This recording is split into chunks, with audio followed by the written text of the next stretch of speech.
যখন সেহরি শেষ সময় তার আধা ঘন্টা বা 1 ঘন্টা আগে উঠে খায়, এই তো কথা। তো আমরা এই সময় যে খাই, এই সময়টা বলেন তো জেনে থাকলে, এই সময়টা আসলে যে দিনে আমরা রোজা রাখতেছি সেই দিনের সেহরি হচ্ছে নাকি তার পরের দিনের সেহরি হচ্ছে? তার পরের দিনের। একটা দিন শুরু হয় কখন থেকে, এটা কিন্তু দুইটা বিষয় আছে।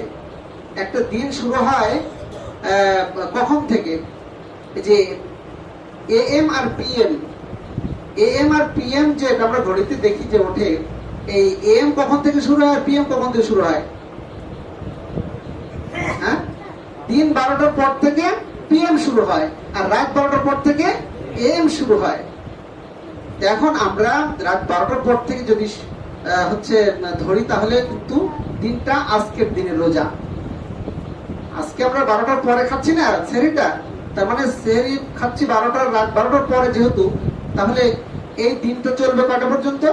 24 ঘন্টা যদি ধরা হয়, তাহলে কিন্তু এটা আবার রাত 12টা পর্যন্ত যাবে, তাই না? তাহলে আমরা কিন্তু ওই দিনের সেহরি খাচ্ছি, কিন্তু আমরা বলতেছি আগামী দিনের। এক্ষেত্রে আমাদের কিন্তু বিষয়টা কোন হিসাবে ধরতেছি সেটার উপরে নির্ভর করবে। রাত যখন আরবি মাস অনুযায়ী আমরা ধরি, তখন কিন্তু সন্ধ্যা রাত থেকে, মানে চাঁদ ওঠার পর থেকেই কিন্তু দিন শুরু হয়ে যায়।